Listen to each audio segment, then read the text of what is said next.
How you doing? I'm going to be reading from an article from Cosby Book News, and it's about the Acolyte, which as we know just came and failed, and it's called the title of the article is called "The Acolyte Budget Revealed to Be North of $200 million." This is just so funny. I'm going to get into the article, then I'll get into my thoughts after.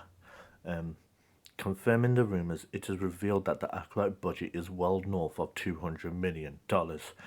You will have noticed in my articles here. I'm going to be putting snapshots of the article in this video. That I also said the budget was well over $200 million, and I believe it was YouTuber Doomcock Doomcock who first said so. Now we have confirmation via a financial document from Disney via the UK. Thanks to thanks to that park place, it is revealed the Acolyte budget is actually around $230 million and possibly higher. The site found a tax document filed by the Walt Disney Company's UK branch revealing that Disney and Lucasfilm spent 172 million pounds on the Acolyte, which converts to 230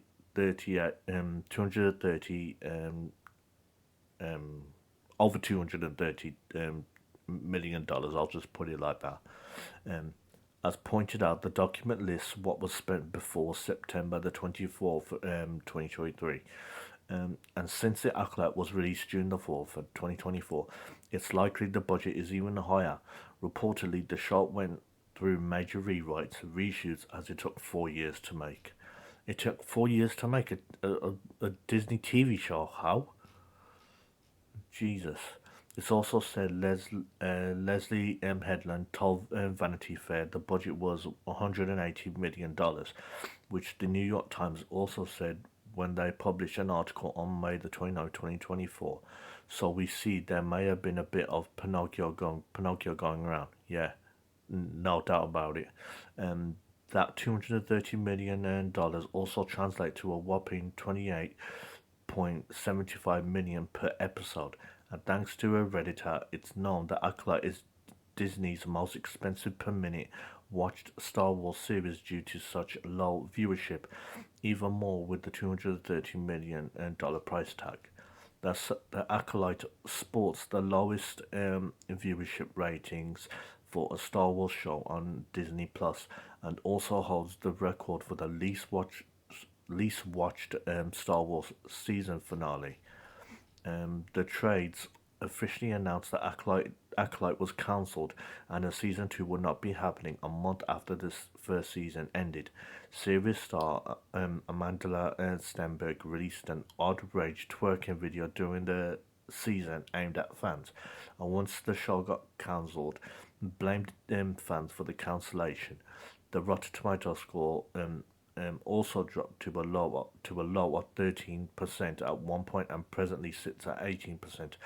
Disney CEO Bob Iger has said Disney is pulling back on Star Wars, and a recent rumor says Lucasfilm will only be releasing one Star Wars series a year on Disney Plus. Yeah, but the thing is, what it is, um, Critical Drinker touched on this, and he said it's in a great video, and he said the problems that Disney has been having since 2020. Bob Iger was the one that started it all off around the time when Avengers Endgame was coming out, and he set this all off. So basically, Bob Iger is not blameless in this whatsoever, and the actress Amanda Steinberg, I think that's Stenberg, I think that's what her name is. Yeah, it's all. I've noticed this trend. What they do with Star Wars shows, what the actors do, and also the makers of these shows that are on Disney Plus. They know that they should. They know. It seems like they know beforehand that these shows are going to be bad. So basically, they prepare themselves to blame the fans, because that's all they're going to do. They're going to blame the fans. They're never going to blame themselves. And $230 million on just one season of a show, and that's that's just funny and sad at the same time. And it's like it feels like it feels like they seem so proud about losing all this money. How are you proud of losing all that money? If anything, you could have done that show on like an 80 million budget, probably a hundred million budget if you were really that good. But oh no no no, we're gonna go we're gonna spend stupid amount of money on it for no reason. And yeah, it's good. And I'm just gonna say this: that Acolyte, I have not seen it, and nor do I want to.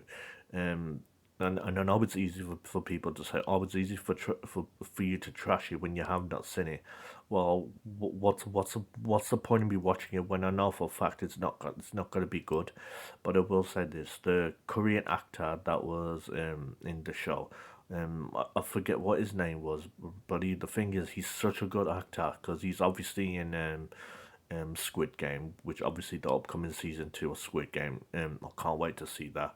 But he's in so many good Korean films, and the thing is, when it was announced that he was going to be in this, I was so nervous because I know how I know how Disney operates. I know how Lucasfilm operates, and I had such a bad feeling about what was going to happen, and I was proven right, and I was so glad I did not watch this at all.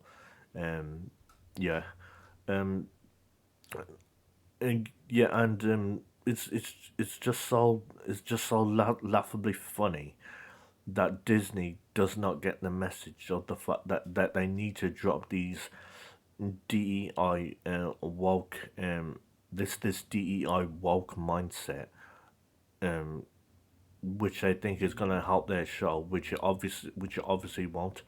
And the thing is, it's not just Disney's fault. It's not just Lucasfilm's fault. It's also companies like Sweet Baby Inc. As well. I mean, they should. I mean, they share the blame as well because the thing is, since Sweet Baby Inc. is pretty much a consultant company, and they and you can pretty much guarantee that they say to them that if you don't take our ideas on, we're gonna trash you in the press, which is pretty much, you can say, a form of extortion, to be honest. And when they get their consulting fee, I mean they're not gonna lose anything. They're not gonna lose any money because it's not like they have a stake in the company and they have a stake in the show. All they wanted to do was just have their opinion taken as cold hard fact, and when that's not even true. And until Hollywood starts to wake up, it's like this is just gonna carry on.